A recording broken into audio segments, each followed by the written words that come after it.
So ayun, yung update natin dito kasi may nagtanong kung may kuryente na nga.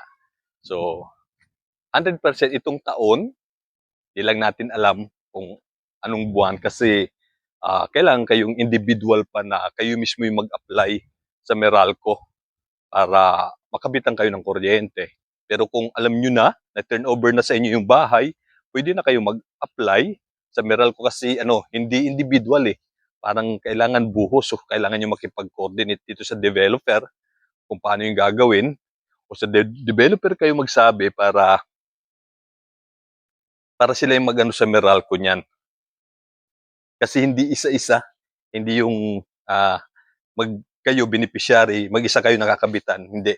Parang maramihan sa isang gawaan, tapos sabay-sabay na kayo. Pero schedule, ay problema nga lang, siyempre, natatagalan ng kaonte.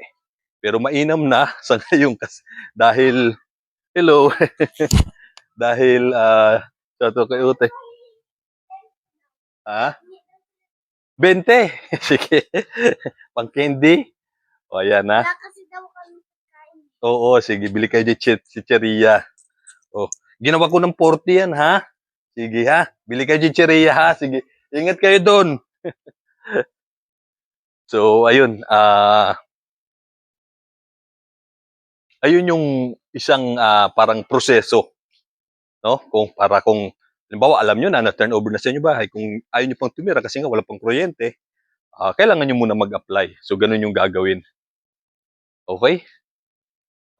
Pero inaabot pa rin ng buwan, no? Bago magkaroon ng kuryente.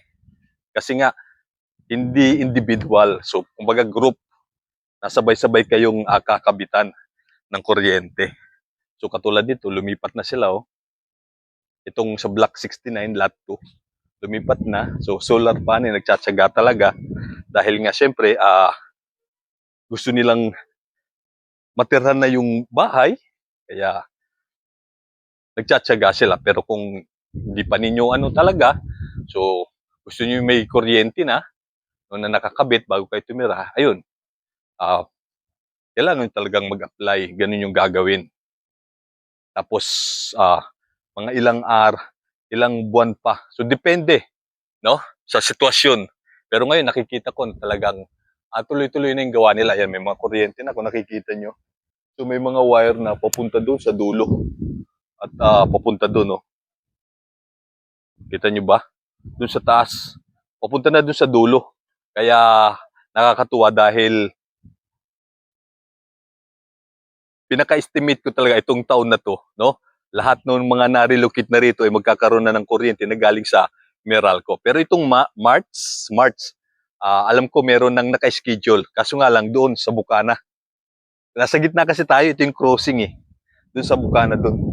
Yung magkakaroon ng mga kuryente na nagaling sa Meralco. Hindi nga lang natin alam kung ilan sila na mga kabayan. Pero madami. Kasi dami nang na-relocate dyan eh. Halos yung mga papunta rito, mga 40%, no? Ng mga bahay dyan ay mga na-relocate na o may mga nakatira na. So, ganun yung ginagawa yung proseso. Ang init? Ang init. Okay, so ayan. Sabi ko malapit nang magkakuryente. Ayun lang. No? Kasi nga, depende talaga sa developer, sa NHA, no? At saka sa Meralco, kung kailan nila magagawa at siyempre yung sa mga beneficiary na ni-award na sa kanilang bahay, yung mga mag-a-apply para magkaroon. At yun nga, inulit ko, hindi lang isa, no? The individual. So, mag-apply kayo, siyempre, isa-isa dun kung sa developer. Magtanong kayo kung kanino o magdidirekta kayo sa Meralco. Pero ang alam ko kasi parang sa developer, and then ang developer, yung pagpapasa niya sa Meralco, and then i-schedule ng Meralco kung kailan kayo kakabitan. Like yung doon nga sa Bukana, no?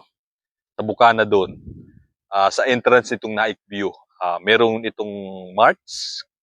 So sana matuloy na magkakaroon ng may kuryente. Halos lahat naman na may poste na yan eh, no? Halos may poste na. Okay? So punta tayo doon sa dulo. Yan, pinindot na.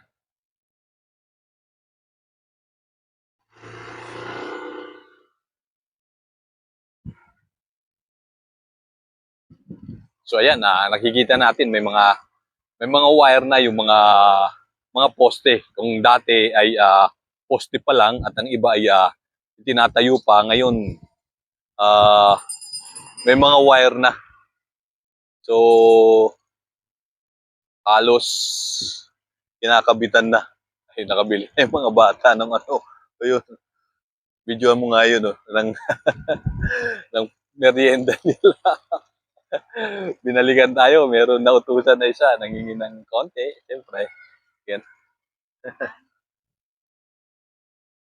40, nangingi 20, ginawa ko na lang 40. Oo, nakakatuwa yung chicheria. Hello po. So, ayun, balik tayo. Ito dito, halos meron ng ano, tawag dito yung kable. Tapos yan, nakikita nyo nga sa sahig yung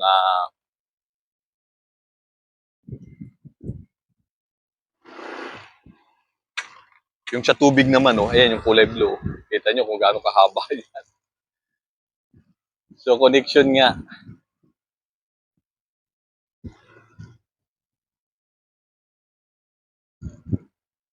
Kunti na lang talaga, kunting tiis na lang doon sa mga na-relocate. Makakabitan na halos lahat ng mga kuryente. Magkakaroon na. So, doon sa nagtatanong, malapit na siguro.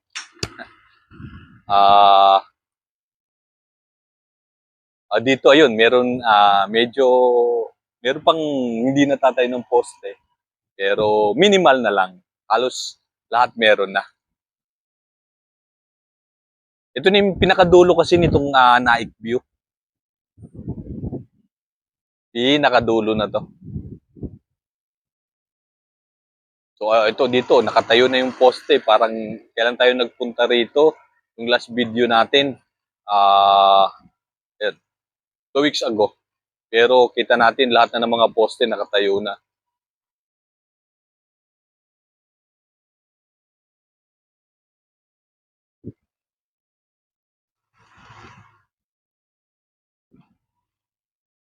So yan, okay na, alos na. Basta itong taon na to, ayun yung pinaka-estimate ko na lahat ng mga na-relocate dito ay magkakaroon na ng kuryente na galing sa Meralco. Kasi halos kumpleto na eh. Ang problema lang naman, hindi ko rin maintindihan bakit late na itatayo yung mga poste bago dun sa mga bahay.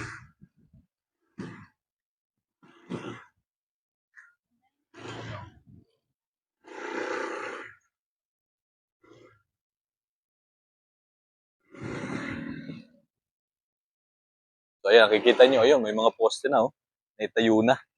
At dun sa dulo may gumagawa. Ang gagawa nila dyan?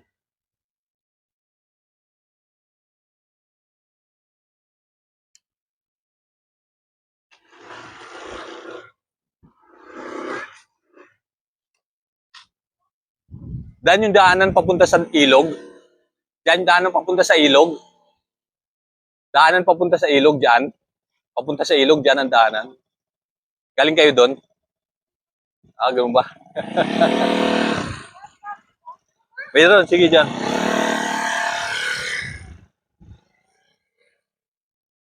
Oo. Okay, so yun na nga. Nandito tayo sa pinakadulo nitong Naik View. Ayan, dulo na to. At ayun, makikita natin. Halos lahat may mga poste na talaga. No? Kahit dito sa kabila.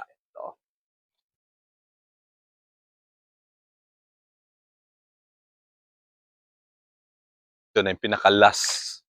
Tapos, doon merong gumagawa na kontraktor ata ng Meralco. So, nilalagyan na nila ng mga kable. Yung taas. No? Tapos, ayun, yung dulo na.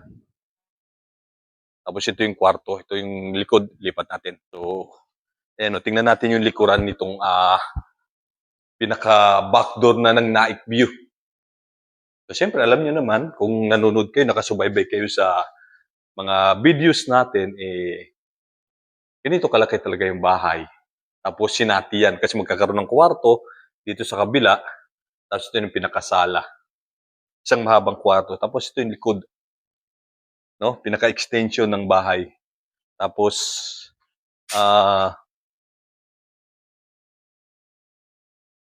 ito na yung pinakalikuran. Ay, private na yan dyan sa kabila.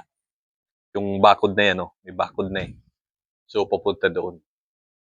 Kaya kung dito kayo mapupunta, wala na kayong katalikuran. So, isang malaking bakanting lote na yan. So, may bakod na kasi hindi na siguro sa gobyerno yung kakabilang lupa na yan. So, hanggang dito na lang. Oh. Kaya kung dito ka mapupunta, maaari ka pang makapagtanim-tanim dito. Diba? Sa bakanting lupa na to, pwede mo pang maging bahala ka na kung anong gusto mong gawin mo. So, ayun.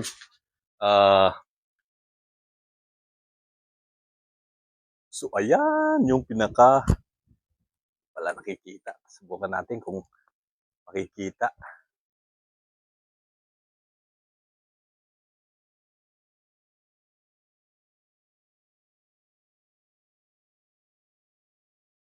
Okay.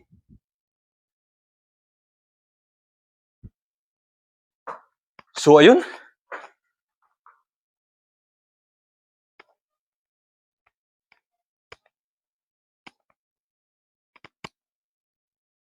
So, yun para, ano na talaga, meron na, ayan oh, meron na rin.